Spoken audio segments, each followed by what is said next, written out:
G20. El gobierno refuerza la seguridad aérea y radariza la frontera norte. Entre el 30 de noviembre y el 1 de diciembre, se llevará adelante la cumbre de líderes del G20 en la ciudad autónoma de Buenos Aires, por lo que desde el Ministerio de Defensa están agudizando las medidas de seguridad.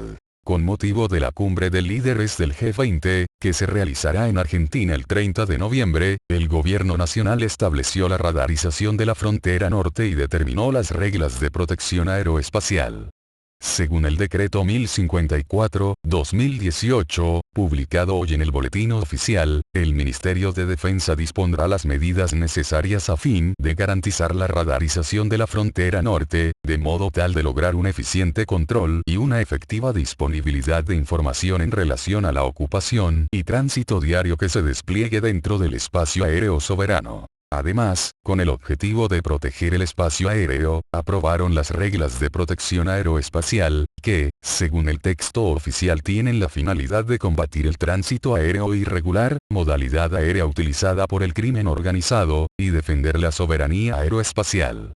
De esta manera, la Jefatura de Gabinete de Ministros instruirá y establecerá las medidas administrativas que sean necesarias para garantizar la continuidad de los servicios de información y comunicación, y priorizar los requerimientos relacionados con las operaciones de la defensa aeroespacial. Se reactivaron más de 1.200 kilómetros de obras viales en la Patagonia. Se trata de proyectos que entraron en veda invernal, a mitad de año. Abarcan 1.239 kilómetros de rutas y contemplan una inversión de más de $5.800 millones, financiada por el Ministerio de Transporte, a través de Vialidad Nacional. En las próximas semanas está prevista la reactivación de las obras de repavimentación entre Kosovo y Ushuaia. Las tareas abarcan 75 kilómetros de la Ruta 3 y presentan un avance en torno al 80%. Además, próximamente iniciará una obra muy esperada por los fueguinos: la pavimentación total del acceso al Paso de San Sebastián, RNC 24. En Santa Cruz, en tanto, se retomaron los trabajos de rehabilitación de las rutas 3 y 40. El primero de 23 kilómetros desde Río Gallegos hasta el límite internacional y el segundo correspondiente a 26 kilómetros del tramo RN3, Punta Loyola. Las obras se complementan con otros proyectos contratados y licitados durante las últimas semanas. En septiembre se firmó el contrato para la rehabilitación de 373 kilómetros de dos tramos de la Ruta 40. El primero entre el límite con Chubut y Bajo Caracoles. El segundo ubicado en el departamento Lago Argentino, entre Tres Lagos, RN 288, y El Cerrito. A su vez, en octubre se lanzó la licitación de otros 300 kilómetros de rutas santacruceñas, correspondientes a las RN3, Caleta Olivia Tres Cerros, y 288, RN3, Puerto Deseado. En Chubut se reactivaron 5 proyectos viales. El más importante, correspondiente a la construcción de 64 kilómetros de autopista en la RN3, entre Trelew y Puerto Madryn. En el mismo corredor, en paralelo, reiniciaron las obras de conservación de 231 kilómetros del tramo Trelew-Malaspina. En Neuquén fueron reactivadas las obras de repavimentación de 70 kilómetros del Camino de los Siete Lagos, RN 40, donde en poco tiempo comenzarán las tareas de conservación de 45 kilómetros entre Zápala y La Rinconada. También inició la repavimentación del primer tramo de 14 kilómetros de la Ruta 231 hasta el Paso Internacional Cardenal Zamoré, corredor donde se realiza el mantenimiento entre el puesto de la aduana y la Ruta 40. Seguridad del G20. Argentina intensificó las tareas de inteligencia y control con 7 países. Tanto el Ministerio de Seguridad como la Dirección de Migraciones profundizaron el intercambio de datos sensibles con Alemania, Francia, Gran Bretaña, Estados Unidos, Israel, Australia y China. En medio de los atentados locales que hubo en Buenos Aires en los últimos días y la detención de personas vinculadas a grupos terroristas como Hezbollah, el gobierno empezó a intensificar las tareas de coordinación en seguridad con agencias de inteligencia y funcionarios del Servicio Secreto Presidencial de al menos 7 países. Según revelaron a Infobae fuentes del gobierno, tanto el Ministerio de Seguridad que dirige Patricia Bullrich como la Dirección de Migraciones que preside Horacio García, tomaron contacto permanente con referentes de la seguridad internacional de Alemania, Estados Unidos, Gran Bretaña, Israel, Francia, Australia y China. Desde hace un año que empezamos a diagramar con los servicios secretos de los presidentes y agencias de inteligencia las tareas de seguridad para el G20, pero en estos días se intensificaron las tareas para profundizar los controles y el seguimiento de grupos terroristas, reveló un funcionario del Ministerio de Seguridad. En este sentido, se supo que la semana pasada llegó a la Argentina una avanzada de las agencias de inteligencia y del servicio secreto de los presidentes de Estados Unidos, Gran Bretaña, Alemania y China. A ellos se les sumarán los jefes de servicio de custodia presidencial del resto de los países del G20, la semana que viene. Todos vinieron a evaluar el terreno de operaciones y las zonas más complejas para la seguridad de mandatarios. Más donaciones que arribaron junto a las motos, vehículos blindados, y otros. Como parte del material donado por China para el operativo de seguridad de la próxima cumbre del G20, arribaron camiones cuya marca probablemente sea BYD. No está muy claro qué marca y clase de camiones exactamente, los cuales serán destinados a la Gendarmería Nacional. Recordemos que de parte de China también se recibieron vehículos blindados de transporte de personal y motocicletas, los cuales tendrán como destino la Policía Federal. En Buenos Aires detienen a 2 miembros de Hezbollah. 2 adherentes argentinos del grupo terrorista Hezbollah fueron detenidos y su domicilio allanado por orden del juez federal Sebastián Ramos.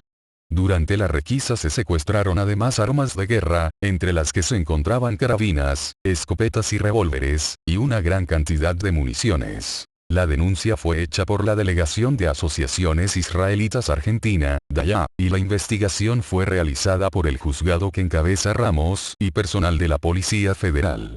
La institución argentina recibió un correo electrónico anónimo en el cual se informaba sobre las actividades y la simpatía de 2 hermanos hacia el grupo extremista libanés. En dicho correo se indicaba que uno de ellos realizaba entrenamiento militar en sus viajes al exterior y que se lo había visto manejando armas de guerra como por ejemplo fusiles AK-47 de origen ruso. Como resultado del allanamiento hecho en la vivienda de uno de ellos en la ciudad de Buenos Aires, se secuestró una carabina Mauser calibre .765 con mira telescópica, una escopeta calibre 16. 2 revólveres calibre 38 largo, una pistola Versa calibre 22, un revólver calibre 25, 2 revólveres calibre 22, 1 carabina de aire comprimido, 4 cuchillos tipo militar de gran tamaño, municiones de escopeta calibre 36 y 16, 13 peines con 5 cartuchos cada uno calibre 7,65 Mauser, 22 cartuchos calibre 7,65 Mauser. 200 cartuchos calibre 22 y 15 cartuchos calibre 38 largo. Además, se incautaron de 4 computadoras portátiles, 2 CPU de escritorio, 3 teléfonos celulares, 4 pendrives, además de ropa militar. Ambos hermanos tienen vuelos registrados a su nombre a diferentes puntos de Medio Oriente. Qatar, Emiratos Árabes y Turquía fueron los destinos que más repitieron en los últimos años. Nota. En realidad estos 3 países están denunciados por Rusia y Siria como sitios de entrenamiento del grupo ISIS y como países que apoyan a este grupo terrorista.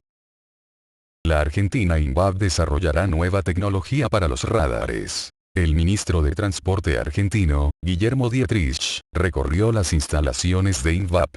Su última visita a Bariloche estuvo vinculada a la firma de un acuerdo con esa empresa estatal rionegrina para que continúe realizando el mantenimiento de los 22 radares de la Fuerza Aérea. ANA, empresa argentina de navegación aérea, firma también estatal que gestiona el control del tráfico aéreo, tomó la decisión estratégica, en el marco de un proceso de inversión millonaria en tecnología, de asociarse en una alianza estratégica con INVAP, recalcó Dietrich, a diferencia del pasado, cuando para estas inversiones se contrataban a empresas extranjeras, con tecnología extranjera. En este caso, el acuerdo no solo contempla el mantenimiento de los 22 radares secundarios del país, de los cuales 7 están ubicados en la Patagonia, sino que el objetivo es desarrollar tecnología nueva para los radares, exigida por la Organización de la Aviación Civil Internacional, OACI, para 2020. Estiman que este nuevo desarrollo estaría disponible en 15 meses y podría llegar a exportarse. Si bien el convenio es por 12,5 millones de euros, el ministro estimó que podría acercarse a los 15 millones en el transcurso de los próximos 3 años. Con esto vamos a iluminar el trabajo de INVAP en esta área, porque nos van a estar viendo todos los países del mundo. El sueño no es solo exportar tecnología aeroespacial sino tecnología de este sector, que es el que más crece en el mundo, planteó. Hezbollah se mueve hacia Perú y Bolivia con activos terroristas. Según el principal funcionario antiterrorista del Departamento de Estado de los Estados Unidos, Nathan Sales, Hezbollah estableció grandes depósitos de equipos militares y explosivos en Bolivia y desplegó yihadistas en Perú. La advertencia se produjo un día después de que la portavoz del Departamento de Estado, Heather Nauert, revelara que Irán gasta casi $1.000 millones anuales en terrorismo, incluidos $700 millones en el ala de Hezbollah, con sede en el Líbano, que participa activamente en actividades de tráfico de drogas y lavado de dinero en el hemisferio occidental, principalmente en América. Militares estadounidenses han advertido durante mucho tiempo contra la presencia de Irán y Hezbollah en América Latina. En un testimonio escrito preparado para la audiencia del Subcomité de Asuntos Exteriores de la Cámara sobre Terrorismo, las ventas declararon: los agentes iraníes y de Hezbollah han sido arrestados en los últimos años en Europa, África, América del Sur, Asia y los Estados Unidos, lo que demuestra el alcance global de estas redes. Esparcimiento del terrorismo. Solo desde 2012, Hezbollah ha llevado a cabo un exitoso ataque terrorista en Bulgaria que mató a 6 personas, realizó 2 parcelas separadas en Chipre, desarrolló grandes depósitos de equipos militares y explosivos en Kuwait, Nigeria y Bolivia, y envió operativos terroristas a Perú y Tailandia. En sus informes anuales sobre el terrorismo publicados este año, que se centraron en las actividades terroristas en 2017, el Estado elaboró más a fondo las actividades del grupo chiita en Perú y Bolivia, destacando que los servicios de seguridad bolivianos habían descubierto e interrumpido un escondite de Hezbollah de precursores explosivos en la zona de La Paz. De acuerdo con sus operaciones en el Líbano, Hezbollah se registró como un partido político oficial en la provincia peruana de Abancay, hogar de la mayor concentración de la pequeña comunidad musulmana del país, informó la agencia de noticias Latina del Perú en 2016.